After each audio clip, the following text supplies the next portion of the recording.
মাথাটা ব্যথা করতেছে।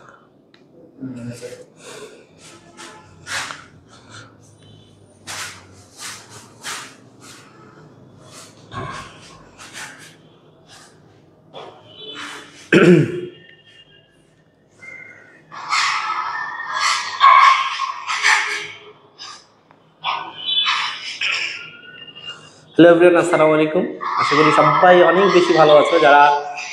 যারা হচ্ছে লাইভটাতে জয়েন হচ্ছে তারা দ্রুত হচ্ছে ফ্রেন্ড যারা আছে তাদেরকে একটু মেনশন করে দিবা, এবং হচ্ছে তোমরা হচ্ছে লাইভটাকে একটু শেয়ার করে দিবা, এবং আমাকে একটু কনফার্ম জানাবা যে হচ্ছে আমার সাউন্ডটা শোনা যাচ্ছে কিনা ক্লিয়ারলি, এবং হচ্ছে কথাগুলা ক্লিয়ারলি শোনা যাচ্ছে কিনা এবং ক্লিয়ারলি দেখা যাচ্ছে কিনা। দুইটা জিনিস যদি কনফার্ম থাকে তো আজকের ক্লাসটা তোমাদের জন্য অনেক বেশি ইম্পর্টেন্ট। তোমরা জানো আমি মূলত সবসময় ম্যাথ সাবজেক্টই ক্লাস নিই, বেসিক্যালি টিসিটি খুব একটা নেওয়া হয় না।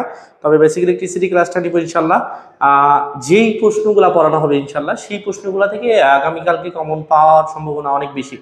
তো দেখা যাচ্ছে ব্যাপারটা কি, তোমাদের যারা দিনাজপুর পলিটেকনিকে আছে তাদের বেসিক ইলেকট্রিসিটি আছে, দ্বিতীয় সেমিস্টারে যারা আছে, প্রথম সেমিস্টার যারা আছে তাদেরও কিন্তু বেসিক ইলেকট্রিসিটি আছে। সো চাইলে কিন্তু প্রথম সেমিস্টারের কাভার যদি পড়া যদি তোমার অন্য সাবজেক্ট কাভার হয় তাহলে বেসিক ইলেকট্রিসিটি ক্লাসটা দেখতে পারো। এবং ফ্রেন্ড যারা আছে তাদেরকে একটু মেনশন করতে হবে, এবং হচ্ছে লাইভটিকে একটু শেয়ার করে দিতে হবে। যতক্ষণ পর্যন্ত তোমরা লাইভটিকে একটু শেয়ার করে দিবে না, ফ্রেন্ড যারা আছে তাদেরকে একটু মেনশন করবে না, ততক্ষণ পর্যন্ত ক্লাস কিন্তু হবে না। ওকে, কারণ ফ্রিতে আমরা কিছুক্ষণ আগে একটা ক্লাস নিলাম, এখন আবার একটা ক্লাস নিচ্ছি। এগুলো তো ফ্রিতে এত কিছু না, আমার ফের তোমাদেরকে সাজেশন দিচ্ছি ক্লাস শেষে, আমার ফের প্রত্যেকটা প্রশ্ন পড়াবো, প্রত্যেকটা প্রশ্নের সলিউশন করে দিব। সেগুলো এত কিছু করতেছি শুধু তোমাদের জন্য। শুধুমাত্র তোমাকে কি করতে হবে, ক্লাসটিকে একটু শেয়ার করে দিতে হবে, ফ্রেন্ড যারা আছে তাদেরকে একটু মেনশন করে দিতে হবে দ্রুত। ওকে, এবং হচ্ছে তোমাদের যে বিভিন্ন যে গ্রুপগুলো আছে, বিভিন্ন তোমাদের প্রত্যেকে টাইমলাইনে শেয়ার করতে হবে। বিভিন্ন গ্রুপ যেগুলো আছে সেগুলোতে তোমাদের শেয়ার করতে হবে, ঠিক আছে? তো আমাদের ক্লাসটা মোস্ট ইম্পর্টেন্ট থাকবে, কারণ প্রত্যেকটা প্রশ্ন আমি পড়াবো, প্রত্যেকটা প্রশ্ন আমি লিখে দিব। যদিও আমাদের সময় খুবই কম, কারণ কালকে পরীক্ষা সকালে 11টার দিকে সম্ভবত, তাই তো 11টার দিকে, ওই তো 11টার দিকে পরীক্ষা। তোমার ক্লাসটা শেষ করতে 10:30 11টা বাজে যাবে রাত, বুঝছো? 11টা বাজে যাবে। 11টা বাজে গেলে তোমার আর পড়া হবে না, সকালে তোমাকে পড়তে হবে। তো আমি পড়াবো কিভাবে বলি, যে প্রত্যেকটা অতি সংক্ষিপ্ত বলার সময় নাই, যদি থাকে তো আমরা শেষের দিকে বলবো ইনশাল্লাহ। তো সংক্ষিপ্ত কোশ্চেনগুলো আমরা বলবো এবং হচ্ছে সেটা সলিউশন করে দিব ইনশাল্লাহ, এবং রচনামূলক কোশ্চেনগুলো কোনগুলো বলবো এবং সেটা সলিউশন করে দিব। আমরা এই পর্যন্ত সংক্ষিপ্ত কোশ্চেন আমি কালেক্ট করছি হচ্ছে 12টা। এই 12টা কোশ্চেন করলে তুমি হচ্ছে 7টা কমন পাবা ইনশাল্লাহ। ওকে, 5টা বা 6টা বা 7টা পাবা। এবং রচনামূলক কোশ্চেন আমি কালেক্ট করছি হচ্ছে 5টা। এই 5টা কোশ্চেনের মধ্যে তুমি 3টা কমন পাবা, বুঝছো? 5টা কোশ্চেনের মধ্যে 2 থেকে 3টা কমন পেয়ে যাবা। তো যারা আসো তারা প্রত্যেকেই হচ্ছে লাইভটিকে একটু শেয়ার করে দিবা, ফ্রেন্ড যারা আছে তাদেরকে একটু মেনশন করে দিবা কাইন্ডলি, ঠিক আছে? এবং আমি সবার কাছে রিকোয়েস্ট থাকবে, তোমার ফ্রেন্ড যারা আছে কাইন্ডলি তোমার তাদেরকে একটু মেনশন করবা এবং লাইভটিকে একটু শেয়ার করে দেবো। তোমরা দ্রুত হচ্ছে লাইভটাতে জয়েন হয়ে যাবা, ঠিক আছে? ক্লাসটা তোমার জন্য অনেক ইম্পর্টেন্ট। কার জন্য ইম্পর্টেন্ট? যারা একদমই পড়াশোনা করে নাই তার জন্য ইম্পর্টেন্ট। যদি ক্লাসটা দেখো, শেষ পর্যন্ত দেখো, তুমি কিন্তু পারো, বুঝছো? তো আশা করি সবাই হচ্ছে এখন পর্যন্ত কয়জন জয়েন হয়েছে সবাই একটু আমাকে কনফার্ম করবা। সবকিছু ঠিক আছে তো নাকি? তাই তো, সবকিছু ঠিক আছে। এবং হচ্ছে দেখো আমাদের ক্লাসটা আমরা যদিও রানিং করে দিই, রানিং করলে কি হবে, অনেক স্টুডেন্ট চলে আসবে, ঠিক আছে? তো সবাই আশা করি আমার কথাগুলো বুঝতে পারছো যে আমাদের ক্লাসটা মোস্ট ইম্পর্টেন্ট একটা ক্লাস থাকবে আজকে। যাদের বেসিক ইলেকট্রিসিটি আছে, শুধুমাত্র যে মিড টার্মের জন্য পড়াচ্ছি এমন কিন্তু না। তোমরা যদি একটা ফাইনাল প্রিপারেশন নিতে চাও তো আজকে ক্লাসটা দেখতে পারো। হ্যাঁ, এই ক্লাসটার মধ্যে দিয়ে তোমার একটা ফাইনাল প্রিপারেশনে চলে আসবে ইনশাল্লাহ। লাইভে অনেকজনই প্রায় জয়েন হয়ে গেছো। তোমরা হচ্ছে আমি তোমাদেরকে একটু রিকোয়েস্ট করবো, লাইভটা ফ্রেন্ড যারা আছে তাদেরকে একটু মেনশন করবা এবং হচ্ছে একটু শেয়ার করে দিবা। দেখো আমাদের ম্যাথ ক্লাসে অনেকজন ছিল প্রায়, আমি চাইবো যে আমার এই বেসিক ইলেকট্রিসিটি ক্লাসে যেন অনেকজন থাকে, ঠিক আছে? যদি ক্লাসে অনেকজন থাকে তাহলে ক্লাস নিতে অনেক বেশি ভালো লাগে, না হলে কিন্তু খুব একটা ভালো লাগে না, ঠিক আছে? যারা কমেন্ট করতেছো সবাই একটু কনফার্ম করো তো যে সব কিছু ঠিক আছে তো, তাই তো? ক্লাস শুরু করবো, তাই তো? বলো কিরে কোথায় তোমরা হচ্ছে যারা দেখতেছো একটু কনফার্ম কর, ক্লাসটা কি শুরু করবো? তোমাদের অনুমতি কি? ক্লাস কি শুরু করবো বলো? দেখো যে প্রশ্নগুলো পড়াবো প্রত্যেকটা প্রশ্নই ইম্পর্টেন্ট থাকবে ইনশাল্লাহ। এখন পর্যন্ত যারা অনেকজনের ভাই বেসিক ইলেকট্রনিক্স কখন অলরেডি 11টা 9টা 30 বাজে। বেসিক ইলেকট্রনিক্স আমার যে অফলাইন ব্যাচে পড়ানো হয়েছে ওই সিলেবাসগুলো পড়তে হবে, ঠিক আছে? ভাই কেমন আছেন? আলহামদুলিল্লাহ। তারপর হচ্ছে যারা সালাম দিচ্ছ কেমন আছেন, ঠিক আছে? আমি শুরু তো করবো, অবশ্যই শুরু করবো, ঠিক আছে? একটু প্রথমে বকর বকর না করলে আসলে জয়েন হবে না। আর যদি স্টুডেন্টরা জয়েন না হয়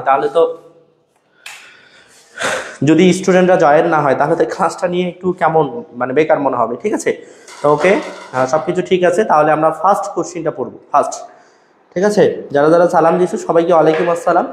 ফার্স্ট কোশ্চিন আমরা অতি সংক্ষিপ্ত নিয়ে বলতেছি না, অতি সংক্ষিপ্ত তোমাদের হচ্ছে যেহেতু আমাদের সময় কম, অতি সংক্ষিপ্ত নিয়ে কথা বলতেছি না। অতি সংক্ষিপ্তগুলো দিয়ে তোমাদের যে সাজেশনটা আমি দিয়েছি, যারা যারা সাজেশন এখন পর্যন্ত পাওয়া নাই, আমার ক্লাসটি শেষে আমাকে নক করবে, দয়া করে ক্লাস চলাকালীন নক করলে পাবা না, ক্লাস শেষে নক করতে হবে, তাহলে আমি তোমাকে কি করবো, হোয়াটসঅ্যাপে করলে আমি দিয়ে ফেলবো। ঠিক আছে, অতি সংক্ষিপ্তগুলো আমরা দিব, তোমরা পড়ে ফেলবা। এবার সংক্ষিপ্তগুলো নিয়ে আমরা আলোচনা করবো, এগুলার হচ্ছে বিস্তারিতগুলো বলবো। 1 নম্বর কোশ্চিনটা হচ্ছে এরকম বলতেছে, তামা ও হচ্ছে অ্যালুমিনিয়ামের গঠন প্রণালীর বর্ণনা করে।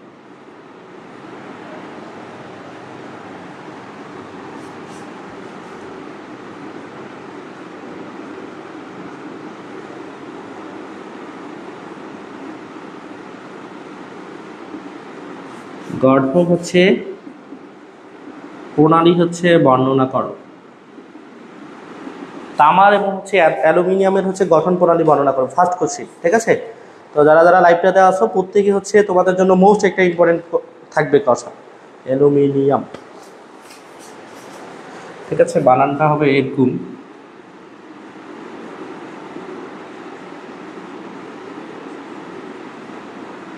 দেখো, তামার ও অ্যালুমিনিয়ামের গঠন প্রণালী বর্ণনা করো, ফার্স্ট একটা কোশ্চিন। খুব ইজি একটা কোশ্চিন। আমরা সম্ভবত যারা যারা আসো কেমিস্ট্রিতে আমরা পড়ছিলাম। ঠিক আছে, কেমিস্ট্রি যখন আমাদের 19-এ ছিল, এবং যারা কেমিস্ট্রি ছিল যাদের তারা কিন্তু আমরা এটা পড়ছিলাম যে তামার এবং অ্যালুমিনিয়ামের গঠন প্রণালীটা বর্ণনা করতে হতেছে। গঠন প্রণালী বলতে হচ্ছে আমরা যে বিষয়টা বলতেছি, দেখো, তাহলে আমাদের সর্বপ্রথম যখন আমরা যেটারই হোক, এই তামা আর একটা জিনিস, এই অ্যালুমিনিয়াম আর একটা জিনিস। তামা মানে হচ্ছে ভাই কপারের কথা বলতেছে, ঠিক আছে, আর অ্যালুমিনিয়াম বলতে এল, যেটা অ্যালুমিনিয়ামের পরমাণুর কথা বলতেছে। তাহলে সর্বপ্রথম আমাকে যে এই গঠন প্রণালী যদি বর্ণনা করতে হয়, তামা এবং অ্যালুমিনিয়ামের গঠন প্রণালী বর্ণনা করতে হয়, তাহলে সর্বপ্রথম আমাকে জানতে হবে যে তামার পারমাণবিক সংখ্যা কি আর অ্যালুমিনিয়ামের হচ্ছে পারমাণবিক সংখ্যা কি। আমাকে পারমাণবিক সংখ্যাটা জানতে হবে। পারমাণবিক সংখ্যা কাকে বলে? কোনো একটি মৌলের প্রোটন সংখ্যাকে কিন্তু পারমাণবিক সংখ্যা বলা হয়। তাহলে এই যে অ্যালুমিনিয়ামের প্রোটন সংখ্যা কত ভাই? অ্যালুমিনিয়ামের প্রোটন সংখ্যা হচ্ছে 13। তাহলে হচ্ছে অ্যালুমিনিয়ামের প্রোটন সংখ্যা যদি 13 হয়, তাহলে এটা পারমাণবিক সংখ্যা কত? 13। তাহলে আমাকে প্রথমে কি করতে হবে, এই অ্যালুমিনিয়ামের গঠন, আমরা এখানে দুইটা কোশ্চিন বলা আছে, একটা হচ্ছে তামার গঠন প্রণালী, একটা হচ্ছে অ্যালুমিনিয়ামের গঠন প্রণালী। এই দুইটা কোশ্চিনের গঠন প্রণালী কি সেটাকে আমাকে বর্ণনা করতে হবে। সর্বপ্রথম যখন আমরা অ্যালুমিনিয়ামের গঠন প্রণালী বর্ণনা করব, তখন মূলত আমাকে এর পারমাণবিক সংখ্যাটা জানতে হবে। পারমাণবিক সংখ্যা হচ্ছে কোনো মৌলের প্রোটন সংখ্যাকে মূলত বলা হয় পারমাণবিক সংখ্যা। তাহলে এই যে অ্যালুমিনিয়াম যে পারমাণবিক সংখ্যা 13, এর গঠনটা কেমন হতে পারে সেইটা হচ্ছে আমাকে একটু দেখতে হবে। ঠিক আছে, তো আমি একটু সহজ করে বলে দিই যে আমরা যদি প্রথমে তো অ্যালুমিনিয়ামের গঠন প্রণালীটা একটু দেখি। এত হচ্ছে অ্যালুমিনিয়াম, তাই তো, অ্যালুমিনিয়ামের হচ্ছে বলতো অ্যালুমিনিয়ামের হচ্ছে পারমাণবিক সংখ্যা কত বললাম? 13। ঠিক আছে, তাহলে প্রথমে আমাকে লিখতে হবে যে ভাই অ্যালুমিনিয়াম হচ্ছে পারমাণবিক সংখ্যা হচ্ছে, এভাবে লিখতে হবে, অ্যালুমিনিয়াম এর হচ্ছে পারমাণবিক সংখ্যা, পারমাণবিক হচ্ছে সংখ্যা হচ্ছে 13। ওকে, এতই হচ্ছে অ্যালুমিনিয়াম 13। এখন হচ্ছে আমাদের যে ইলেকট্রন বিন্যাসটা আছে, ইলেকট্রন বিন্যাসটা হচ্ছে গঠন প্রণালী অনুসারে দেখাইতে হবে। মানে আমার হচ্ছে প্রত্যেকটা কক্ষপথে ইলেকট্রন সংখ্যার হচ্ছে ইলেকট্রনের যে ধারণ ক্ষমতা কিন্তু 2n², এরকম একটা সূত্র জানি, আমরা পড়ছিলাম 19-এ। প্রত্যেকটা কক্ষপথে যে আমার যে কক্ষপথ আছে, নিউক্লিয়াসকে কেন্দ্র করে যে কক্ষপথগুলা ঘুরে, ইলেকট্রনগুলা ঘুরে, এই ইলেকট্রনগুলা প্রত্যেকটা কক্ষপথে ইলেকট্রনের ধারণ ক্ষমতা হচ্ছে 2n²। এই সূত্র আমাকে লিখতে হবে। তাহলে অ্যালুমিনিয়াম হচ্ছে পারমাণবিক সংখ্যা। এখন আমরা লিখবো কি, যে ভাই প্রত্যেকটির ইলেকট্রন ধারণ ক্ষমতা, ইলেকট্রন হচ্ছে ধারণ ক্ষমতা হচ্ছে 2n²। এই সূত্র কিন্তু আমাদের মূলত দিয়েছে। ঠিক আছে, তাহলে আমরা যদি একটু চিন্তা করি প্রথম কক্ষপথে, তাহলে প্রথমে আমরা দেখলাম যে ভাইয়া প্রত্যেকটি ইলেকট্রনের ধারণ ক্ষমতা হচ্ছে কত? 2n²। অ্যালুমিনিয়ামের পারমাণবিক সংখ্যা হচ্ছে 13, প্রত্যেকটি ইলেকট্রনের ধারণ ক্ষমতা 2n²। তাহলে হচ্ছে আমরা অ্যালুমিনিয়ামের যদি দেখি কত হচ্ছে? 13। ঠিক আছে, তাহলে এখন একটু দেখো যে কয়টা প্রথমে হচ্ছে আমার কি থাকে, প্রথমে থাকে হচ্ছে নিউক্লিয়াস, তারপর হচ্ছে এটাকে কেন্দ্র করে হচ্ছে একটা প্রথম কক্ষপথে ঘুরে, তারপর হচ্ছে আমার দ্বিতীয় কক্ষপথ ঘুরে, তারপর হচ্ছে আমার তৃতীয় কক্ষপথ ঘুরে, এটা হচ্ছে প্রথম শক্তি স্তর, এটা হচ্ছে আমার দ্বিতীয় শক্তি স্তর, এটা হচ্ছে আমার তৃতীয় শক্তি স্তর। নিউক্লিয়াসকে কেন্দ্র করে কিন্তু মূলত আমার হচ্ছে এই কক্ষপথগুলা ঘুরে, ঠিক আছে। আর এই প্রত্যেকটা কক্ষপথে কিন্তু ইলেকট্রন ধারণ ক্ষমতা হচ্ছে 2n², এর বাইরে কিন্তু সে ধারণ ক্ষমতা করতে পারবে না, এটা কিন্তু একটা ফর্মুলা। ওকে, তো এখন হচ্ছে অ্যালুমিনিয়াম 13, তাহলে হচ্ছে আমরা যদি দিই যে 2 × n এর মান, এটা হচ্ছে আমার প্রথম কক্ষপথ, তাহলে n এর মান কত হবে, 1 হবে, 1 এর উপর স্কয়ার করলে কত হয়, তাহলে প্রথম কক্ষপথে আমার ইলেকট্রন ধারণ ক্ষমতা হচ্ছে 2, ঠিক আছে। তারপরে যদি আমরা আমরা যদি এখানে একটু এভাবে দিই যে অ্যালুমিনিয়াম হচ্ছে কত, অ্যালুমিনিয়াম হচ্ছে 13, তাহলে এটা প্রথম কক্ষপথে, প্রথম হচ্ছে কক্ষপথে, প্রথম হচ্ছে তোমরা সুন্দর করে লিখতে পারো আর কি, ঠিক আছে, কক্ষপথে বা একবারে দিতে পারো, কক্ষপথে ধারণ ক্ষমতা, ধারণ হচ্ছে ক্ষমতা, ঠিক আছে, এবার লিখবা প্রথম কক্ষপথে ধারণ ক্ষমতা 2n², n এর মান 1 বসাইলাম 2। ওকে, তারপর হচ্ছে দ্বিতীয় কক্ষপথে ধারণ ক্ষমতা, ইলেকট্রন ধারণ ক্ষমতা 2 × 2 এর উপর স্কয়ার, এটাকে ক্যালকুলেশন করলে কত হবে, 2 এর উপর স্কয়ার করলে ভাই 4 হয়, 2 এর সাথে গুণ করলে কত হবে ভাই 8 হবে, মানে দ্বিতীয় কক্ষপথে ধারণ ক্ষমতা 8, আমরা কিন্তু সবাই জানি। এবার তৃতীয় কক্ষপথে যদি আমরা ধারণ ক্ষমতা, ইলেকট্রন ধারণ ক্ষমতাটা বের করি, তাহলে 2 × 3 এর উপর স্কয়ার, 3 এর উপর স্কয়ার করলে 9 হয়, 9 দুগুণে কত হবে, 9 দুগুণ হচ্ছে 18, ঠিক আছে। তারপর আমরা যদি চতুর্থ কক্ষপথে ইলেকট্রন একটু ধারণ ক্ষমতা দেখি, ইলেকট্রন, তাহলে আবার 2 × হচ্ছে 4 এর উপর হচ্ছে স্কয়ার, 4 এর উপর স্কয়ার করলে হয়তো কত হবে ভাই 16, 16 দুগুণে কত হয় 32। তাহলে আমরা যদি একটু চিন্তা করি যে অ্যালুমিনিয়ামের হচ্ছে ফার্স্টলি পারমাণবিক সংখ্যা হচ্ছে 13, তারপর হচ্ছে প্রত্যেকটি ইলেকট্রনের ধারণ ক্ষমতা 2n², এটা মূলত আমরা ফর্মুলা জানি। তারপর অ্যালুমিনিয়াম যেহেতু 13, সেহেতু প্রথম কক্ষপথে ধারণ ক্ষমতা, ইলেকট্রন ধারণ ক্ষমতা, মানে এইগুলা কিন্তু আমার ইলেকট্রনগুলো কিন্তু কক্ষপথগুলোতে ঘুরে, ঠিক আছে। তো দেখো যে প্রথম কক্ষপথে ইলেকট্রন ধারণ ক্ষমতা 2n², তাহলে এর মান 1 হলে 2 এর সাথে 1 গুণ করলে কত হবে, 2 হবে। দ্বিতীয় কক্ষপথে ইলেকট্রনের ধারণ ক্ষমতা 2n², মানে 2 এর উপর স্কয়ার, এটা 8, এটা 18, এটা 32, এটা আমরা সবাই পারি, ঠিক আছে। তাহলে এখন আমরা এইখানে বসাবো যে ভাই, তাহলে আমার এই যে এখানে হচ্ছে আমার কি থাকে, নিউক্লিয়াসের ভিতর কি থাকে, প্রোটন আর নিউট্রন, আর এটাকে কেন্দ্র করতে কিন্তু ইলেকট্রন গুলা ঘুরে, ঠিক আছে। তো দেখো তাহলে প্রথম কক্ষপথে যেটা আছে, তাহলে প্রথম কক্ষপথে কয়টা হচ্ছে, যে ভাইয়া প্রথম কক্ষপথে হচ্ছে 2টা হবে, অ্যালুমিনিয়াম যেহেতু 13, ঠিক আছে, প্রথম কক্ষপথে দিলাম 2টা। এবার দ্বিতীয় কক্ষপথে কয়টা হবে, 8টা, এই যে 2টা দিলাম, তারপর হচ্ছে 2টা ইলেকট্রন দিলাম, তারপর এখানে 2টা ইলেকট্রন, 6টা, 6টা আর 2টা কয়টা হলো 8টা। এখন 2 আর 8 হয়ে গেল 10, আর কয়টা বাকি থাকে, আর 3টা থাকে, 1টা 2টা আর 3টা। এখন কথা হচ্ছে যে ভাই তৃতীয় কক্ষপথে তো ধারণ ক্ষমতা হচ্ছে 18, কিন্তু এখানে 3 দিলেন কেন, ম্যাথ এটা কি হয়েছে?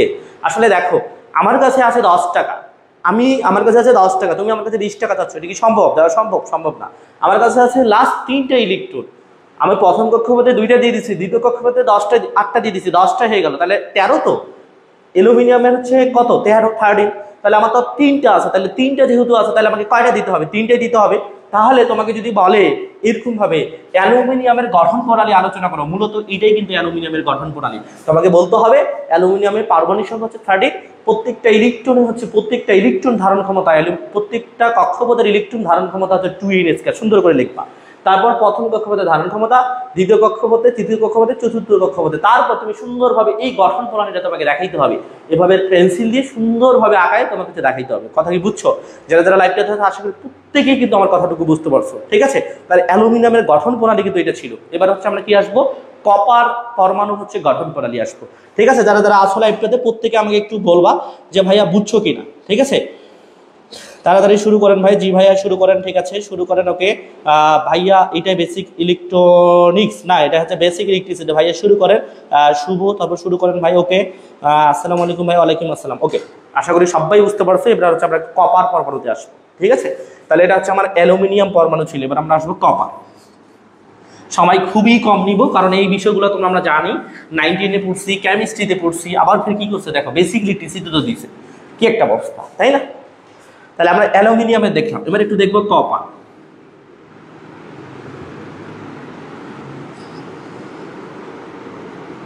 কপার বা হচ্ছে তামা, এই তামাটাই কিন্তু কপার।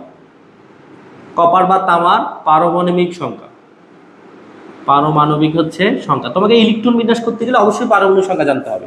কপার বা তামা হচ্ছে পারমাণবিক সংখ্যা হচ্ছে 29। ওকে তাহলে আমরা এখন লিখবো যে অতএব হচ্ছে প্রত্যেকটা কক্ষপথে ইলেকট্রন ধারণ ক্ষমতা, প্রত্যেকটি কক্ষপথে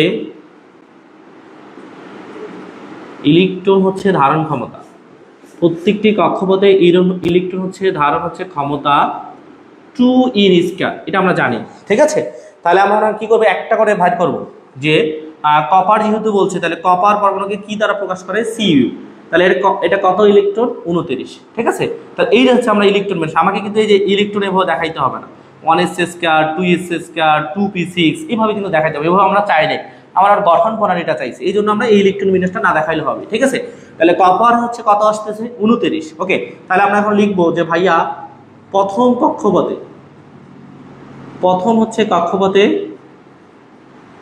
ইলেকট্রন হচ্ছে এইভাবে লিখতে হবে। ইলেকট্রন হচ্ছে আমরা কিছুক্ষণ আগে বললাম এগুলা ধারণ ক্ষমতা, প্রথম কক্ষপথে ইলেকট্রন হচ্ছে ধারণ ক্ষমতা 2n² মানে 1 = 8। দ্বিতীয় কক্ষপথে ইলেকট্রন হচ্ছে ধারণ ক্ষমতা 2 × 2 এর উপর স্কয়ার মানে হচ্ছে কত, এটা 2, এটা হচ্ছে 8। এবার হচ্ছে তৃতীয় কক্ষপথে ইলেকট্রন হচ্ছে ধারণ ক্ষমতা 2 × 3 এর উপর স্কয়ার মানে কত, মানে হচ্ছে 18।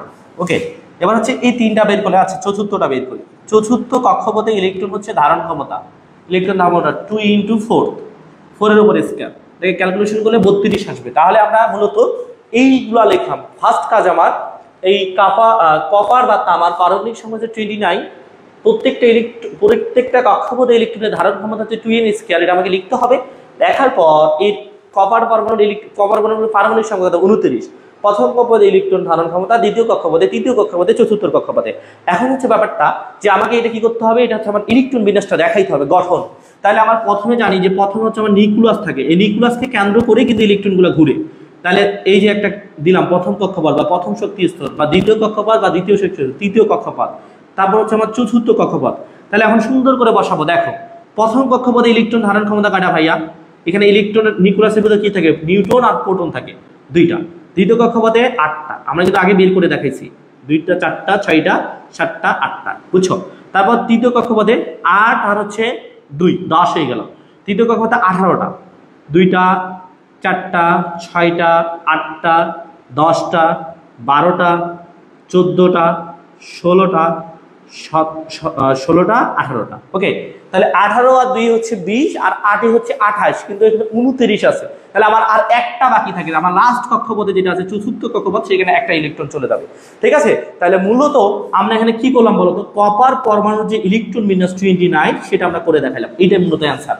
তোমাকে বলতে পারে যে অ্যালুমিনিয়ামের হচ্ছে গঠন প্রণালী হচ্ছে ব্যাখ্যা করো, অথবা কপার পরমাণু হচ্ছে গঠন প্রণালী ব্যাখ্যা করো। যদি এইভাবে ব্যাখ্যা করতে বলে সংক্ষিপ্ততে দিতে পারে, অথবা রচনামূলকে দিতে পারে। রচনামূলকে দেখলে যদি দেয় তাহলে তুমি দেখবা প্রত্যেকটা কক্ষপথে ইলেকট্রন ধারণ ক্ষমতা এইটা, কপার পরমাণু হচ্ছে ইলেকট্রন বিন্যাস হচ্ছে এইটা, তারপর কপার পরমাণু হচ্ছে প্রথম কক্ষপথে ধারণ ক্ষমতা 2টা, 8টা, তারপর 16টা, 18টা, তারপর হচ্ছে 32টা। এইভাবে দেখাবো যে সর্বশেষ কক্ষপথে একটা ইলেকট্রন থাকতেছে, মানে এই কথাগুলো তুমি লিখতে পারো। ঠিক আছে, রচনামূলকে আসলে।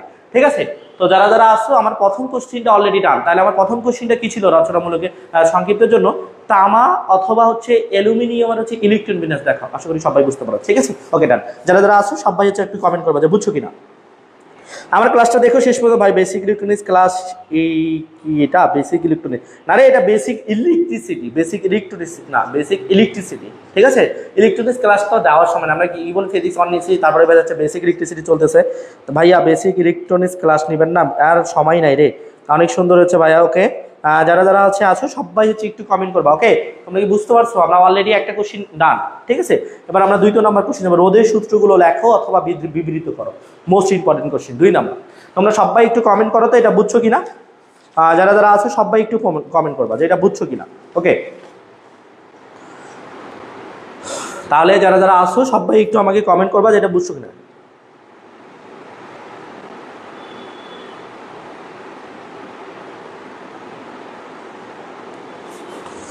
তারপর হচ্ছে হ্যাঁ বুঝছি ভাইয়া, একদম সস্তা একটা কথা। ঠিক আছে, একদমই সস্তা, কোনো ব্যাপার না। এটা আমরা 9 10-এ পড়ছি এবং হচ্ছে দেখা যাচ্ছে আমরা দেখছি, নিজেও দেখছি, নিজে দেখলেও বোঝা যায়।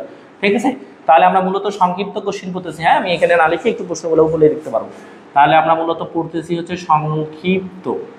ওকে, 1 নম্বর কোশ্চেন অলরেডি ডান। এবার 2 নম্বর কোশ্চেন, রোধের সূত্র লেখো এবং বিবৃত করো।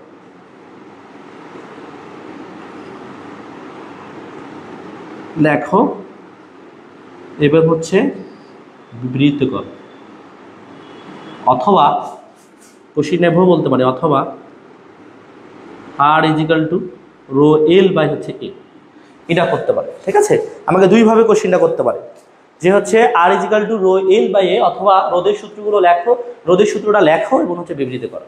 ঠিক আছে, তো দেখা যাচ্ছে ভাইয়া বেসিক ইলেকট্রনিক্স সাবজেক্ট সাজেশনটা তাহলে দেন, বেসিক ইলেকট্রনিক্স সাজেশনটা তাহলে দেন। আমার ক্লাসটা শেষ করতে হবে এবং হচ্ছে ক্লাসটা শেষ করে তোমাদেরকে দিতে হবে, যদিও সময় নাই, তারপরেও তোমাদের যাদেরকে দিছি তারা হচ্ছে অলরেডি এর উপরের সাথে কথা বলে একটু নেওয়ার চেষ্টা করো। ঠিক আছে, তো আমার এটা ইলেকট্রিসিটি ক্লাস।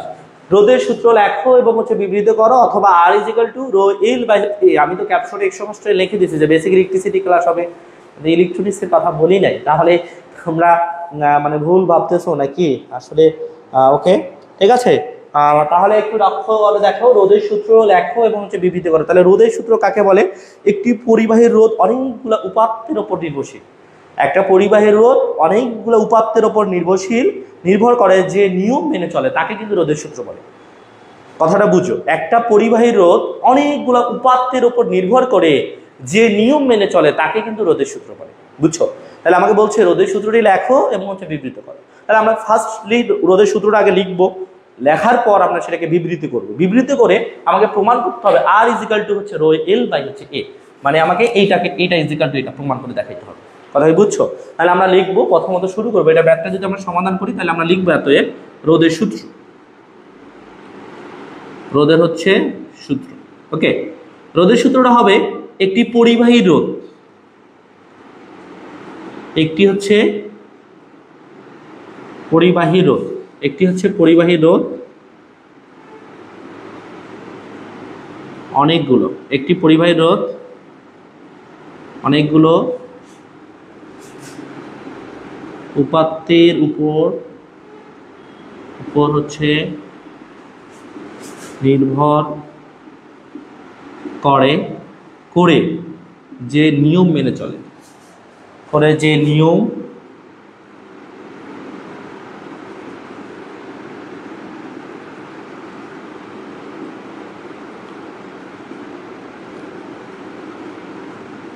তাকে হচ্ছে রোধের সূত্র বলে।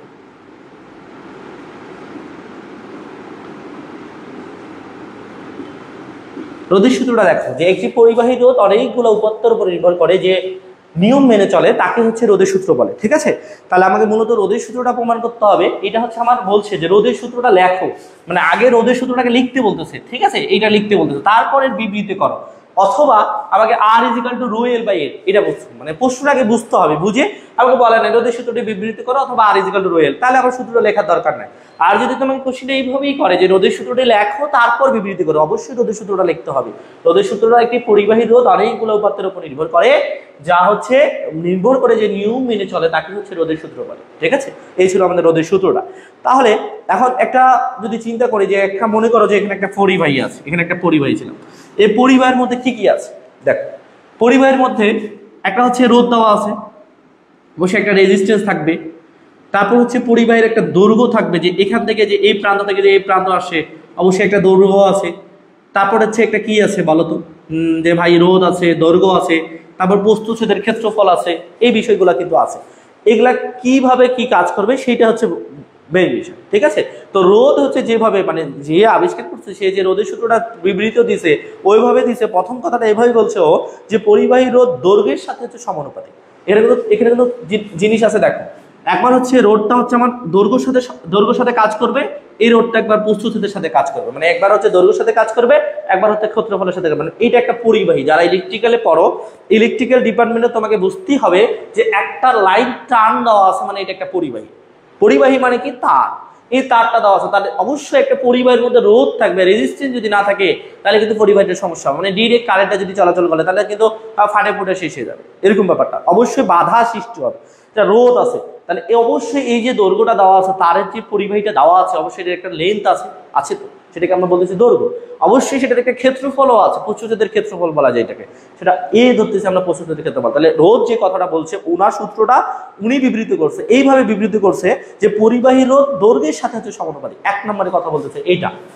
তাহলে আমরা 1 নম্বরে লিখবো এটা, যে পরিবাহী রোধ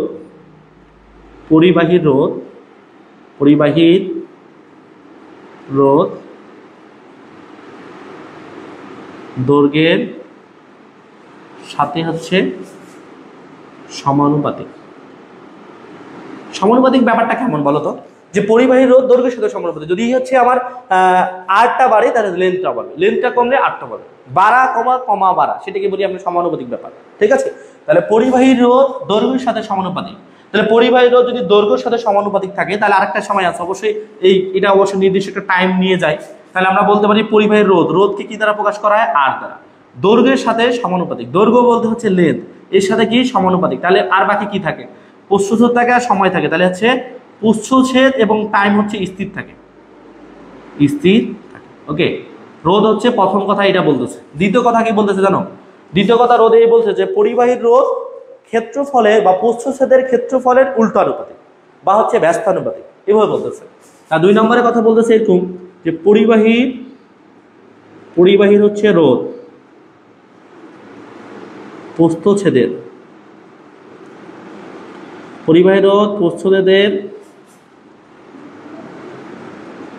ক্ষেত্রফলে উল্টানুপাতিক। ওকে, পরিবাহীর রোধ প্রস্থচ্ছেদের ক্ষেত্রফলের উল্টানুপাতিক অথবা ব্যস্তানুপাতিক। পরিবাহীর রোধকে কি দ্বারা প্রকাশ করা হয়, আর দ্বারা। ওকে, পরিবাহীর রোধকে আর দ্বারা প্রকাশ করা হয়। তারপর প্রস্থচ্ছেদের উল্টানুপাতিক, প্রস্থচ্ছেদ যদি এ হয়, এ নিচে মানে 1 আছে, তাহলে আমরা উল্টানুপাতিক মানে কি বুঝি, 1 বাই হচ্ছে এ, এই যে এটাকে হচ্ছে বলা হয় উল্টানুপাতিক চিহ্ন বা ব্যস্তানুপাতিক বা সমানুপাতিক। ওকে, তাহলে আমরা এইটা হচ্ছে একটা পাইলাম। যখন কি থাকবে বলতো, যে ভাইয়া সময়টা এবং হচ্ছে লেন্থটা হচ্ছে স্থির থাকবে।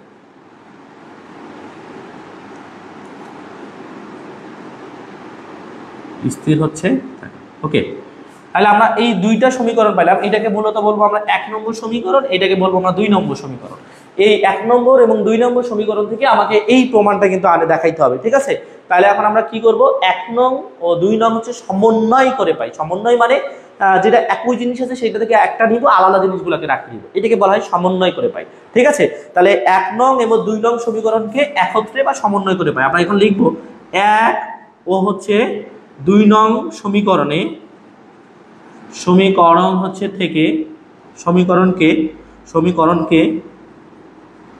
সমন্বয় করে হচ্ছে পাই অথবা একত্রে করে পাই। ঠিক আছে, তাহলে 1 নং সমীকরণ দেখো, সমন্বয় মানে যেগুলো একই আছে সেটা একটা নিব, এখানে আর আছে এখানে আর আছে, এখান থেকে আমি আর নিব, এখানে সমানুপাতিক চিহ্ন এখানে সমানুপাতিক চিহ্ন। তারপর এখানে কত পেয়েছি আমরা, উপরে পেয়েছি এল আর নিচে কত আছে, এ আছে। ওকে, এটা আমরা পাইলাম। তাহলে এখন সমানুপাতিক চিহ্ন উঠে কি হবে জানো, তাহলে আমাকে সমানুপাতিক চিহ্ন উঠে দিতে হবে। এই সমানুপাতিক চিহ্ন উঠে হবে রো, এটাকে বলা হচ্ছে কি পি না, এটা কিন্তু মূলত রো এল বাই হচ্ছে এ। এটাই কিন্তু আমার কিন্তু প্রমাণ চাইছে যে আর হচ্ছে রোধ ইজিক্যাল টু হচ্ছে রো এল বাই হচ্ছে এ। এটা আমাকে আপেক্ষিক, এটা হচ্ছে আমার মূলত রোধের সূত্র। ঠিক আছে, এটা হচ্ছে আমার কি প্রমাণিত। যারা লাইভটাতে আসো দেখো ভাই, এর থেকে সস্তা কোশ্চিন আর কিছু হতে পারে না। এই কোশ্চিনটা তো সংক্ষিপ্ত, তো মাস্ট বি আগামীকালকে আসবে। কত পার্সেন্ট দিব, কত দিব, 1000% দিলাম। কয়টা স্টার, 10টা দিলাম। বুঝছো, যারা যারা লাইভটাতে আসো তোমরা একদম শিওর থাকো এই কোশ্চিনটা আগামীকালকে আসবে। আমার কথাটা মিলেই নিও, যদি আসে কিনা এটা একটু মিলাই নিও। আসসালামু আলাইকুম ভাইয়া। ওয়ালাইকুম আসসালাম আবেগ, কেমন আছো আমার প্রাণপ্রিয় ছোট ভাই, আমার ভাই। ওকে, তো দেখো রোধের সূত্রগুলো লেখো এবং বিবৃতি করো। তাহলে আমার প্রথমে রোধের সূত্রটা লিখছি যে একটি পরিবাহী রোধ অনেকগুলো উপাত্তের উপর নির্ভর করে, যে নিয়ম মেনে চলে তাকে মূলত বলা হয় রোধ। ওকে, তারপর আমাকে R is equal to rho L by A দেখাইতে হবে। তাহলে রোধ যে কথাটা বলতেছে যে পরিবাহী রোধ তার দৈর্ঘ্যের সাথে হবে সমানুপাতিক। তাহলে পরিবাহী রোধটা এই লেন্থের সাথে হচ্ছে সমানুপাতিক, যখন আমার তাপমাত্রা এবং হচ্ছে ক্ষেত্রফলটা স্থির থাকবে, সময়টা এবং ক্ষেত্রফলটা স্থির থাকবে। তারপর 2 নম্বর বলতেছে পরিবাহী রোধ প্রস্থচ্ছেদের ক্ষেত্রফলের উল্টানুপাতিক বা ব্যস্তানুপাতিক। তাহলে প্রস্থচ্ছেদের ক্ষেত্রফল, রোধটা প্রস্থচ্ছেদের ক্ষেত্রফলের উল্টানুপাতিক। এই যে আমরা দিছি এইটা, এটাকে সমন্বয় করছি মানে একত্রে করে, এখানে আর আছে এখানে আর দিছি, এখানে সমানুপাতিক চিহ্ন দিচ্ছি, এলটা উপরে আছে, এটা নিচে আছে। তারপর হচ্ছে সমানুপাতিক চিহ্ন উঠে গেলে আমার এই ক্ষেত্রে সমানুপাতিক চিহ্নটা এই যে যেহেতু প্রমাণে আমার এখানে রো দেওয়া আছে, রোটা কিন্তু একটা কনস্ট্যান্ট মান, ধ্রুবক মান, তাহলে এখানে সমানুপাতিক চিহ্ন উঠে আমার ধ্রুবক যেটা আছে সেটা আমরা রো নিচ্ছি। ওকে, তাহলে আশা করি যারা আছে লাইভটাতে প্রত্যেকেই কিন্তু বুঝতে পারছো, মোস্ট ইম্পর্টেন্ট এবং সস্তা একটা কোশ্চিন। ঠিক আছে, যারা যারা লাইভটাতে আছো আগামীকাল এটা ফাইনালে না মিড টার্মে কথা বলতেছি না, এটা ফাইনালও আসবে। ঠিক আছে, আমার কথাটা তোমরা মিলে নিও না। ওকে ভাইয়া, বেসিক ইলেকট্রনিক্স কি কোনো সাজেশন হবে না? ভাই এটা ক্লাস হচ্ছে বেসিক ইলেকট্রনিক্স না বেসিক ইলেকট্রিসিটি? আরে এটা বেসিক ইলেকট্রিসিটি রে, বেসিক ইলেকট্রিসিটি কি পড়া নাই? ওকে, তো যাই হোক, তাহলে আমাদের এইটা হচ্ছে কি, তোমরা ইলেকট্রনিক্সের সাজেশনটা ভাই আছে, একটু সময় লাগবে, আমি ক্লাসে শেষ করে তোমাদেরকে দিব ইনশাল্লাহ। ঠিক আছে, তোমাদের যেহেতু পরীক্ষা 11টার দিকে, তো যাই হোক আমরা অলরেডি 2টা কোশ্চিন পড়ে ফেলছি। ওকে, আমরা বেশি সময় নিব না, শেষ করতে পারবো না। ঠিক আছে, তোমরা ঝটপট করে কমেন্ট করবা, আর দেখবা যে বুঝছো কিনা, না বুঝতে কমেন্ট করবা, আমি বলে দিব, কোনো সমস্যা নাই। ঠিক আছে, একদম সস্তা ভাই, বেসিক ইলেকট্রিসিটি অনেক সস্তা, বেসিক ইলেকট্রিসিটি সস্তা, ম্যাথ ফিজিক্স, ম্যাথ তো সস্তাই, ম্যাথ তো ম্যাথে। ওকে, আশা করি যারা যারা আসো সবাই কিন্তু বুঝতে পারতেছে, একটা মোস্ট ইম্পর্টেন্ট একটা ক্লাস। ঠিক আছে, যদিও বেসিক ইলেকট্রিসিটি ক্লাস নেওয়া হয় না, ম্যাথই আমরা নিই, আমি সচরাচর তোমরা আমাকে দেখো যে আমি ম্যাথ ক্লাসে নিচ্ছি, কখনো বেসিক ইলেকট্রিসিটি নেওয়া হয় না। ঠিক আছে, ওকে, যারা যারা হচ্ছে আছো সবাই হচ্ছে একটু দেখবা ব্যাপারটা কেমন হচ্ছে, কি হচ্ছে।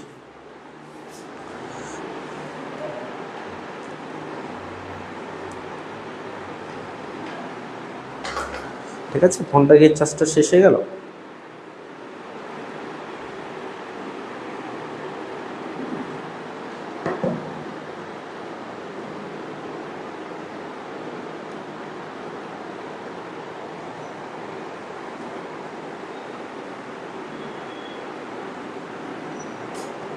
চার্জ শেষ হয়ে গেছে। ঠিক আছে, যেখানে কমেন্ট দেখে এটাতে চার্জ শেষ হয়ে গেছে।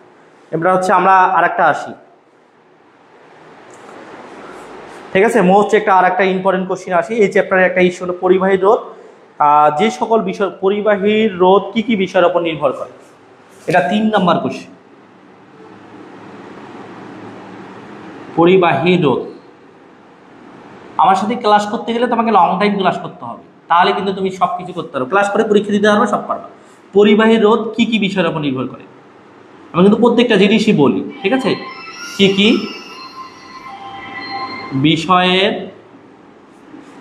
উপর হচ্ছে নির্ভর করে।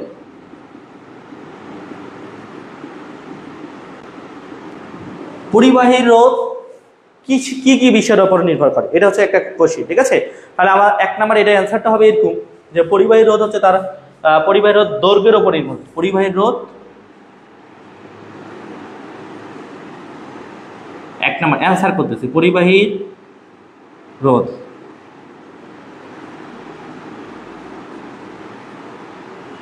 দৈর্ঘ্যের উপর নির্ভর করে। ঠিক আছে, পরিবাহী রোধ হচ্ছে দৈর্ঘ্যের উপর নির্ভর করে।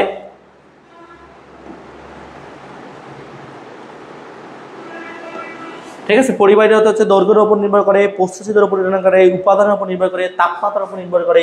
তাহলে হচ্ছে আমরা দ্বিতীয় লিখবো হচ্ছে যে পরিবাহী রোধ হচ্ছে প্রস্থচ্ছেদের উপর নির্ভর করে, উপর হচ্ছে নির্ভর করে। 3 নাম্বার কোশ্চেন, 3 নাম্বার হচ্ছে পরিবাহী রোধ হচ্ছে তাপমাত্রার উপর নির্ভর করে, তাপমাত্রার উপর হচ্ছে নির্ভর করে। তারপর হচ্ছে 4 নম্বর হচ্ছে পরিবাহীর হচ্ছে রোধ হচ্ছে উপাদানের উপর নির্ভর করে, উপাদানের উপর নির্ভর করে। দেখো ব্যাপারটা কি জানো, আমরা কিছুক্ষণ আগে কিন্তু রোধের সূত্র যেটা আছে সেটা কিন্তু আমরা বিবৃত পড়লাম, কথা বুঝো আমার কথাটা বুঝো। হ্যাঁ, আমরা কিছুক্ষণ আগে রোধের যে সূত্রটা আছে সেটা কিন্তু বিবৃতটা পড়লাম। তাহলে রোধের সূত্র যখন বিবৃত পড়ছিলাম একটু ভালো করে খেয়াল করে রাখবা যে তখন কিন্তু দৈর্ঘ্য ছিল। আমরা যদি একটা পরিবাহী চিন্তা করি, এই পরিবাহীতে অবশ্যই একটা লেন্থ দেওয়া আছে, এখানে একটা ক্ষেত্রফল আছে, এখানে অবশ্যই কি আছে রেজিস্ট্যান্স দেওয়া আছে, এবং এখানে কি আছে একটা তাপমাত্রা বা সময়ও দেওয়া আছে। তাহলে ফার্স্ট বলতেছে পরিবাহী রোধ কি কি বিষয়ের উপর নির্ভর করে। 1 নম্বর হচ্ছে পরিবাহী রোধ হচ্ছে তার দৈর্ঘ্যের উপর নির্ভর করে, 2 নম্বর হচ্ছে পরিবাহী রোধ তার হচ্ছে প্রস্থচ্ছেদের উপর নির্ভর করে, 3 নম্বর হচ্ছে পরিবাহী তার তাপমাত্রার উপর নির্ভর করে, 4 নম্বর হচ্ছে পরিবাহী তার উপাদানের উপর নির্ভর করে। ঠিক আছে, আমাদের 3 নম্বর কোশ্চেনের অ্যান্সার হচ্ছে এইটা। যারা যারা লাইভটাতে আছে আশা করি সবাই কিন্তু আমার কথাটুকু বুঝতে পারছে। 3 নম্বর কোশ্চেনের অ্যান্সার হচ্ছে পরিবাহী রোধগুলা এই বিষয় 4টা বিষয়ের উপর নির্ভর করে। ঠিক আছে, তারপর হচ্ছে আমাদের আরেকটা কোশ্চেন আছে, 5টি হচ্ছে পরিবাহী, অপরিবাহী এবং পাঁচটি হচ্ছে পরিবাহী এবং হচ্ছে অপরিবাহী এবং হচ্ছে অর্ধপরিবাহীর হচ্ছে নামগুলো লেখো। তোমরা হচ্ছে যারা যারা মানে যে যে বিষয়গুলো বলতেছি আমি কিন্তু একবারে সংক্ষিপ্ত কোশ্চেনগুলো বলে দিচ্ছি, শুধুমাত্র অতি সংক্ষিপ্তগুলো খালি বলতেছি না, ঠিক আছে? আমাদের যে অতি সংক্ষিপ্তগুলো আছে সেগুলো শুধু বলা হচ্ছে না, তা আমাদের সংক্ষিপ্ত যে কোশ্চেনগুলো আছে প্রত্যেকটা কোশ্চেনে কিন্তু আমি বলে দিচ্ছি। তাহলে আমাদের যে বিষয়টা আছে যে পরিবাহী, পাঁচটি পরিবাহী, অপরিবাহী, অর্ধপরিবাহীর নাম লেখো। আমাদের এটা 3 নম্বর কোশ্চেন ছিল। তাহলে এবার 4 নম্বর কোশ্চেন, ঠিক আছে? আমি প্রত্যেকটা কোশ্চেন বলে প্রত্যেকটা কোশ্চেন আমি করাই দিই, ঠিক আছে? তাহলে আমার হচ্ছে এই যে 4 নম্বর কোশ্চেন আছে পাঁচটি পরিবাহী, পাঁচটি পরিবাহী, অপরিবাহী এবং হচ্ছে অর্ধপরিবাহীর নাম লেখো। অর্ধপরিবাহী নাম লেখো। মোস্ট ইম্পর্টেন্ট একটা কোশ্চেন। কত পার্সেন্ট ইম্পর্টেন্ট দিব বলো? অনেক পার্সেন্ট? কত দিব? পাঁচটা দিলাম, 5টা স্টার দিলাম। ওকে, তাহলে পাঁচটি পরিবাহী, অপরিবাহী, অর্ধপরিবাহী নামগুলো হচ্ছে যদি বলি, তাহলে পাঁচটি পরিবাহী নাম হচ্ছে একটা হচ্ছে কপার, একটা হচ্ছে অ্যালুমিনিয়াম, একটা হচ্ছে টিন, একটা হচ্ছে সীসা, একটা হচ্ছে টাংস্টেন, ঠিক আছে? তাহলে পাঁচটি পরিবাহী আগে আমরা লিখি যে পরিবাহী, ওকে, পরিবাহী দিয়ে আমরা এভাবে দিব, যে লিখবো একটা হচ্ছে 1 নম্বরে, একটা হচ্ছে কপার, ঠিক আছে? তারপর 1 নম্বর হচ্ছে কপার, তারপর হচ্ছে অ্যালুমিনিয়াম, 2 নম্বর অ্যালুমিনিয়াম, তারপর 3 নম্বর টাংস্টেন, 4 নম্বর কপার, অ্যালুমিনিয়াম, টাংস্টেন, তারপর হচ্ছে একটা হচ্ছে টিন, একটা হচ্ছে সীসা, একটা হচ্ছে টিন আর হচ্ছে সীসা, 5 নম্বর সীসা। এই ছিল আমাদের 5টা পরিবাহী। এবার 5টা যদি আমরা অপরিবাহী দেখি, একটা হচ্ছে শুকনো কাঠ, শুকনো কাপড়, ব্যাকলাইট, রাবার, প্লাস্টিক, ঠিক আছে? অপরিবাহী আমরা যদি 5টা অপরিবাহী দেখি, পরিবাহী আমরা জানি 1 নম্বর সবাই জানি, কিন্তু শুকনো কাপড়ের প্রতি কিন্তু কারেন্ট প্রবাহিত হয় না। তাহলে 1 নম্বর হচ্ছে শুকনো কাপড়, শুকনো হচ্ছে কাপড়। 2 নম্বর হচ্ছে শুকনো কাঠ, ঠিক আছে? 3 নম্বর হচ্ছে রাবার। 4 নম্বর হচ্ছে প্লাস্টিক। মানে এগুলা দিয়ে কিন্তু কারেন্ট প্রবাহিত হয় না। পরিবাহী কাকে বলে? যার মধ্যে দিয়ে সহজে কারেন্ট প্রবাহিত হয় তাকে বলা হয় পরিবাহী, এবং যার মধ্যে দিয়ে কারেন্ট প্রবাহিত হয় না সহজে তাকে বলা হয় অপরিবাহী।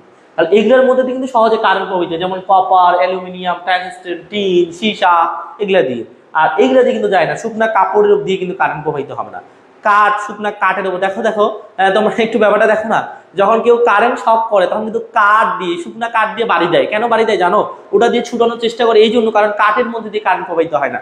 একটু প্রমাণ নিবা তোমরা, বেঞ্চের উপর দাঁড়ায় কারেন্ট হচ্ছে না, এবার তারটা হাত দিয়ে ডিরেক্ট খুলে দেখবা যে তোমাকে শক করবে না, এমনি একটু চিনচিনাবে কিন্তু শক করবে না, ঠিক আছে? এই জন্য এগুলা দিয়ে কিন্তু কারেন্ট প্রবাহিত হয় না। তারপর রাবার, প্লাস্টিক, তারপর হচ্ছে আরেকটা হচ্ছে ব্যাকলাইট, 5 নম্বর ব্যাকলাইট, ঠিক আছে? এই 5টা পদার্থ দিয়ে কিন্তু হচ্ছে আমার কি হয় না, কারেন্ট প্রবাহিত হয় না, যেটাকে অপরিবাহী বলতেছি। এবার অর্ধপরিবাহী, অর্ধপরিবাহী কাকে বলে? যে পরিবাহী এবং অপরিবাহীর মাঝামাঝি যেটা, সেটাকে বলা হয় অর্ধপরিবাহী, ঠিক আছে? যেমন অর্ধপরিবাহী হচ্ছে জার্মনিয়াম, সিলিকন, কার্বন।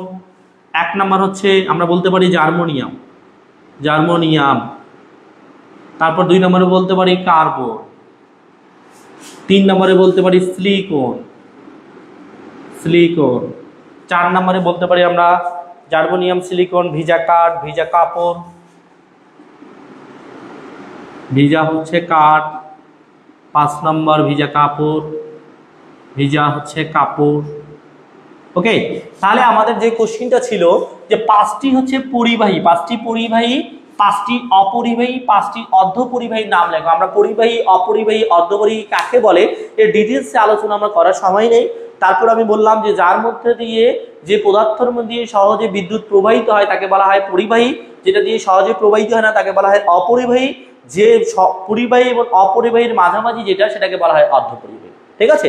তো এদের কি কি থাকে, প্রথমে হচ্ছে আমরা পরিবাহী যদি বলি, 1 নম্বর কপার, অ্যালুমিনিয়াম, টংস্টেন, টিন, সীসা। 2 নম্বর হচ্ছে শুকনো কাপড়, শুকনো কাঠ, রাবার, প্লাস্টিক এবং ব্যাকলাইট। 3 নম্বরে যদি বলি অর্ধপরিবাহী, এটা হচ্ছে জার্মানিয়াম, এটা হচ্ছে 2 নম্বরে কার্বন, সিলিকন হচ্ছে ব্যাকলাইট, সরি ভিজা কাঠ এবং হচ্ছে ভিজা কাপড়। ওকে, এই ছিল আমাদের হচ্ছে 4 নম্বর কোশ্চেনের আনসার। ওকে, ফোনটা কি রে, খুললো না খুললো, কমেন্টগুলো কি করতেছো?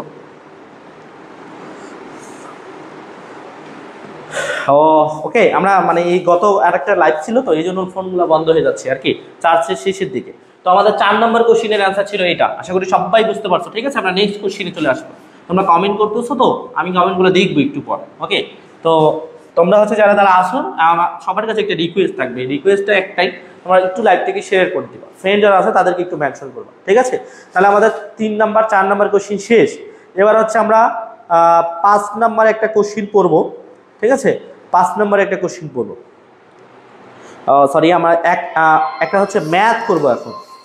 ওকে, আমরা হচ্ছে একটা ম্যাথ করব, এটা খুবই সস্তা একটা ম্যাথ, 2 চ্যাপ্টারের একটা ম্যাথ আছে। ঠিক আছে, খুবই সস্তা একটা ম্যাথ। 1 কিলোমিটার দৈর্ঘ্য এবং 1.30 সেন্টিমিটার ব্যাস বিশিষ্ট একটি তারের রেজিস্ট্যান্স 1 কিলোমিটার দৈর্ঘ্য। 5 নাম্বার কোশ্চেন। 1 হচ্ছে কিলোমিটার দৈর্ঘ্য, 1 কিলোমিটার হচ্ছে দৈর্ঘ্য, মানে 1 কিলোমিটার হচ্ছে দীর্ঘ এবং 1.3 সেন্টিমিটার ব্যাস, 1.3 সেন্টিমিটার ব্যাস বিশিষ্ট একটি তারের ব্যাস হচ্ছে বৈশিষ্ট্য একটি তারের তামার, তারটা হচ্ছে তামার, ওরা বলে দিচ্ছে ব্র্যাকেটে এভাবে, তার যেটা দিচ্ছে সেটা দিচ্ছে তামার। ওকে, রেজিস্ট্যান্স 0.1 ওহম হলে, রেজিস্ট্যান্স 0.15 ওহম হলে, 1 হচ্ছে 5 হচ্ছে ওহম হলে, শর্টকাট করে লিখতেছে, হ্যাঁ, বলে এর আপেক্ষিক রেজিস্ট্যান্স নির্ণয় করো, বলে এর হচ্ছে আপেক্ষিক রেজিস্ট্যান্স নির্ণয় করো, আপেক্ষিক রেজিস্ট্যান্স নির্ণয় করো। ওকে, কোশ্চেনটা দেখো, কোশ্চেনটা হচ্ছে ভাইয়া 1 কিলোমিটার দীর্ঘ এবং হচ্ছে 1.3 সেন্টিমিটার ব্যাস বিশিষ্ট একটি তারটা হচ্ছে তামার, রেজিস্ট্যান্স হচ্ছে 0.15 ওহম হলে এর আপেক্ষিক রেজিস্ট্যান্স কত সেটা নির্ণয় করতে হবে। বুঝছো, এটা কিভাবে বের করবো বলো, আমার আপেক্ষিক রেজিস্ট্যান্সটা কি সেটা আগে বের করতে হবে। আপেক্ষিক রেজিস্ট্যান্স, এই আপেক্ষিক রেজিস্ট্যান্স মানে কি ভাইয়া, আপেক্ষিক রেজিস্ট্যান্স, এই যে রোকে কিন্তু আপেক্ষিক রেজিস্ট্যান্স বলা হয়। ঠিক আছে, রোকে কি বলা হয়, আপেক্ষিক রেজিস্ট্যান্স বলে। তাহলে আমার এটা ফর্মুলাটা হচ্ছে rho is equal to RA divided by L, এটা ফর্মুলা। তাহলে এখন দেখতে হবে যে আপেক্ষিক রেজিস্ট্যান্স চাইছে, মানে rho is equal to RA divided by L, এগুলো আছে, তার মধ্যে কি কি দেওয়া আছে একটু দেখো তো। 1 কিলোমিটার দৈর্ঘ্য, মানে আমাদের লেন্থটা দেওয়া আছে, মানে L ইজ ইকুয়াল টু কত দেওয়া আছে, 1 কিলোমিটার। ওকে, তারপর 1.3 সেন্টিমিটার ব্যাস বৈশিষ্ট্য, আমার যে এই ব্যাসটা দেওয়া আছে, মানে ডি ইজ ইকুয়াল টু দেওয়া আছে 1.3 সেন্টিমিটার। তারপর একটি তারের তামা রেজিস্ট্যান্স, মানে রেজিস্ট্যান্স বলতে কি আছে, এখানে আর এর মান দেওয়া আছে, আর ইজ ইকুয়াল টু 0.15 ওহম। বুঝছো, এই মানগুলো টোটালে দেওয়া আছে, এই লেন্থ দেওয়া আছে, এখানে ব্যাস দেওয়া আছে। আমার চাচ্ছে যে আপেক্ষিক রেজিস্ট্যান্স নির্ণয় করো। আপেক্ষিক রেজিস্ট্যান্স বলতে rho is equal to RA divided by L, এখানে কিন্তু এর মান দেওয়া নাই, এখানে কিন্তু ব্যাস দেওয়া আছে, এখানে কিন্তু লেন্থটা যেটা দেওয়া আছে এটা কিন্তু কিলোমিটারে দেওয়া আছে, আবার এগুলো ম্যাথগুলো কিন্তু সেন্টিমিটারে দেওয়া আছে। এখানে আমার ওহম মিটার আছে, এখানে আমার সেন্টিমিটার আছে, কিন্তু এটা আছে কিলোমিটার। তাহলে আমার আর এর মান লাগবে, এর মান লাগবে, লেন্থের মান লাগবে, তাহলে আমি রেজিস্ট্যান্সটা পাবো। এই মানগুলো আমাকে বের করে নিতে হবে। বুঝছো, প্রশ্নটা বুঝবা, বুঝো প্রশ্নটা একটু বুঝো যে 1 kilometre length is equal to 1 kilometre, মানে 1 কিলোমিটার, মানে আমার যদি একটা তারে চিন্তা করি, এই যে একটা তার, এই তারটা হচ্ছে আমার লেন্থটা কত কিলোমিটার, যে ভাইয়া 1 কিলোমিটার, এবং তারের একটা ব্যাস আছে অবশ্যই, এই যে তার আমি ধরলাম এই তারের একটা ব্যাস, এই ব্যাসটা ডি ইজ ইকুয়াল টু কত দিছে 1.3 সেন্টিমিটার। তারপর রোধ, এই তারটা যে রোধটা আছে আর ইজ ইকুয়াল টু দিছে 15 ওহম। তাহলে রেজিস্ট্যান্স কত? আপেক্ষিক resistance is equal too hot, এটা আমার চাচ্ছি, বুঝছো? এই হচ্ছে ব্যাপারটা চাচ্ছে। তাহলে আমরা এখন দেখবো যে কি কি দেওয়া আছে। আমরা তাহলে এখানে লিখবো যে গিভেন ডাটা, গিভেন হচ্ছে ডাটা। ওকে, গিভেন ডাটা দেওয়া আছে, দেখো তো কি দেওয়া আছে। যে ভাইয়া প্রথমে দেওয়া আছে 1 কিলোমিটার লেন্থটা L is equal to 1 kilometre. কিলোমিটারটাকে যদি আমরা ডাইরেক্ট হচ্ছে কিলোমিটারটাকে যদি আমরা মিটারে নিয়ে আসি তাহলে কি করতে হবে? কিলোমিটারকে যদি আমরা মিটারে নিয়ে আসি তাহলে এটা হচ্ছে কি করতে হবে? 1000 দ্বারা গুণ করতে হবে। তাহলে আমার এটা কি হবে? 1000 মিটার, বুঝছো? মিটারে করে নিলাম। তারপর ডি দেওয়া আছে কত? 1.30 সেন্টিমিটার। এটা দেওয়া আছে সেন্টিমিটার, কিন্তু অবশ্যই আমাকে মিটারে নিয়ে আসতে হবে, কারণ একই ফরম্যাটে নিয়ে আসতে হবে। তাহলে এটা যদি আমরা হচ্ছে নিয়ে আসি সেন্টিমিটারে, তাহলে আমরা কি দেবো? 100 দিয়ে ভাগ দিব, 0.013 মিটার। ওকে, যখন আমরা ছোট থেকে বড়তে যাব তখন ভাগ করতে হয়, আর বড় থেকে ছোটতে আসলে গুণ করতে হয়। এই হচ্ছে বিষয়টা, ঠিক আছে? তারপর আরেকটা দেওয়া আছে, দেখো তো রেজিস্ট্যান্স ইজ ইকুয়াল টু কত দেওয়া আছে? 0.15 হচ্ছে ওহম, এবং আপেক্ষিক রোধ ইজ ইকুয়াল টু হচ্ছে আমার হট, বা আপেক্ষিক রেজিস্ট্যান্স ইজ ইকুয়াল টু কত? হট। ওকে, এখন আমরা লিখবো যে আমরা জানি আমরা কি জানি বলো তো?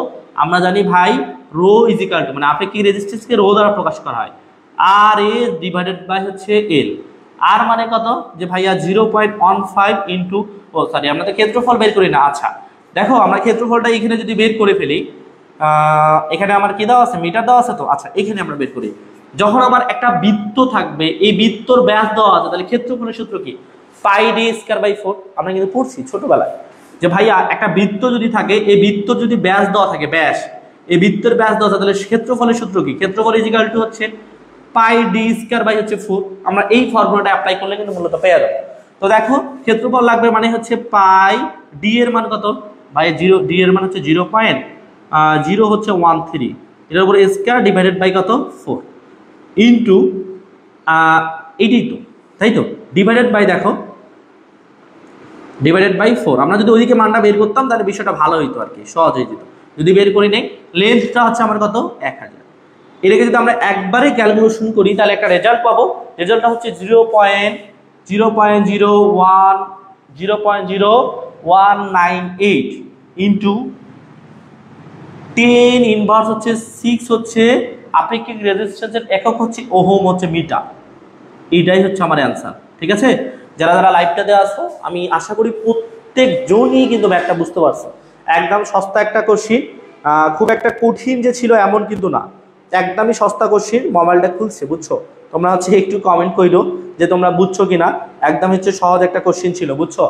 একদম ইজি একটা কোশ্চিন ছিল, যে আমাকে বলতেছিল তোমরা ভালো করে কিন্তু বুঝার একটু চেষ্টা করবা যে ভাইয়া 1 কিলোমিটার দৈর্ঘ্য, মানে এই কিলোমিটার ছিল 1 কিলোমিটার, কিলোমিটারকে আমরা মিটারে নিলাম। দৈর্ঘ্য ব্যাসটা দেওয়া ছিল 1.3 সেন্টিমিটার, এটাকে সেন্টিমিটার থেকে আমরা মিটারে করে নিয়েছি, মানে 100 দ্বারা ভাগ করছি। দেন তারপর হচ্ছে আপেক্ষিক রোধ দেওয়া ছিল 0.5 ওহম, আমার রোধ ইজ ইকুয়াল টু হট। তাহলে রোধ ইজ ইকুয়াল টু আমরা আর এ ডিভাইডেড বাই এল, মান আমরা বসাই দিছি। এ মানে কি? মানে ভাই যেহেতু ব্যাস দেওয়া আছে pi D square by 4, pi D square by 4 divided by 1000, এটাকে ক্যালকুলেশন করলে আমরা এটা পাবো। এটা তোমরা ডাইরেক্ট ক্যালকুলেশন করবা, ঠিক আছে? তো আশা করি তোমরা সবাই বুঝতে পারছো। তোমাদের একটু কমেন্ট একটু চেক দিব। আমরা এই পর্যন্ত 5টা কোশ্চিন করছি, অতি সংক্ষিপ্ত কোশ্চিন। আমরা 10টাও সংক্ষিপ্ত কোশ্চিন করাবো এবং 5টা রচনামূলক কোশ্চিন করবো। 15টা কোশ্চিনের একটা টার্গেট নিছি। এগুলা করলে তোমরা মিড টার্মে একটা ভালো রেজাল্ট করবা ইনশাআল্লাহ, ঠিক আছে? ফ্রেন্ড যারা যারা ক্লাসটা দেখতেছো সবাই একটু হচ্ছে কমেন্ট করিও, এবং হচ্ছে তোমরা ফ্রেন্ড যারা আছে তাদেরকে একটু মেনশন করিও, ঠিক আছে? তোমাদের আশা করি সবারই ক্লাসটা ভালো লাগবে। ওকে, কারণ হচ্ছে আমি তো আসলে বেসিক ইলেকট্রিসিটি ক্লাস নিই না, মূলত ম্যাথ নিই, তো বেসিক ইলেকট্রিসিটি ক্লাস নিই আর কি, মাঝে মাঝে নিই। তারপর হচ্ছে এফ এ ফরাদ, ওয়ালাইকুম আসসালাম, আসসালামু আলাইকুম। ওয়ালাইকুম আসসালাম। তারপর হচ্ছে সবাই একটু দেখো, ক্লাসটা শেষ পর্যন্ত দেখো, তোমাদের হচ্ছে হবে, ঠিক আছে? তারপর হচ্ছে যারা যারা এগুলা শেষ করে আসছি, তবে আপনারা লাইভ এত ভালো লাগে যে সম্পূর্ণ লাইভ দেখি, ঠিক আছে? বলতেছে, আবেগ বলতেছে আপনার লাইভে অনেক ভালো লাগে, ও কিন্তু শেষ করে আসছে, এবারে 6 সেমিস্টারে পড়ে কম্পিউটারে, ঠিক আছে? তো সবাই হচ্ছে আশা করি বুঝছো। এটা আমার খুব একটা কঠিন একটা ছিল না। তোমরা আমার কথা হচ্ছে বুঝবা, প্রশ্নগুলো বুঝবা, দেন হচ্ছে বুঝবা। একটু আমাকে একটু কমেন্ট করে দিও, বুঝছো? আর একটু সিরিয়াস হও, খাতা কলমটা নিয়ে পড়ো, অত্যন্ত এতদিন পড়ো নাই, আজকের আমার লাইভ ক্লাসটা করে দিয়ে পরীক্ষাটা দাও, ভালো পারবা। ঠিক আছে, যেগুলো করাচ্ছি সেগুলোই করো, দেখবা যে হয়ে যাবে। যারা মেকানিক্যালে আছো, যারা পাওয়ারে আছো এবং ফার্স্ট সেমিস্টারে যাদের আছে তাদের কিন্তু বেসিক ইলেকট্রিসিটি অনেকের আছে। ঠিক আছে, তোমরা একটু সমীকরণটা একটু দেখো যে হচ্ছে সব থেকে রেফার্ড কিন্তু বেসিক ইলেকট্রিসিটি আর ম্যাথে আসছে। সো তোমরা একটু বি কেয়ারফুল, তোমরা যে একটু ম্যাথগুলা, একটু প্রমাণগুলা, একটু বেসিক ইলেকট্রিসিটি কি বলতেছে এই কথাগুলো একটু বুঝো। ঠিক আছে, আশা করি সবাই বুঝতে পারছো। আমরা নেক্সট কোশ্চেনে চলে যাবো, আমরা অলরেডি 5টা কোশ্চেন পড়ে ফেলছি। ঠিক আছে, যদি না বোঝো একটু হচ্ছে দেখো, আমি ভাঙে ভাঙে পড়াচ্ছি, বলতেছি, তোমরা একটু ক্লাসটা দেখবা। আবার সময় তো আছে, 11টার দিক পরীক্ষা, তো সময় আছে, তারা নেই, সময় আছে, সকালেও তোমরা সময় পাবা। এবার আমরা নেক্সট কোশ্চেন করবো। ঠিক আছে, নেক্সট কোশ্চেন আমরা একটা সস্তা একটা ম্যাথ করবো, তার আগে আমরা একটা প্রমাণ করে ফেলি। ঠিক আছে, আমি সিরিয়ালি কোশ্চেনগুলো সাজাইছি, তো সেই অনুযায়ী আমরা পড়াবো। বলতেছে যে প্রমাণ করো যে, এরকম সস্তা একটা কোশ্চেন, বুঝছো? এবার 6 নাম্বার, এরকম প্রমাণ করো যে 1 বাই হচ্ছে CS is equal to 1/C1 plus হচ্ছে 1/C2 প্লাস হচ্ছে 1/C3। ঠিক আছে, C3 এরকম প্লাস দিয়ে ডট ডট দিয়ে 1 বাই হচ্ছে CN পর্যন্ত চলতে থাকে। দেখো এটা কত পার্সেন্ট ইম্পার নিবে তোমরাই বলো।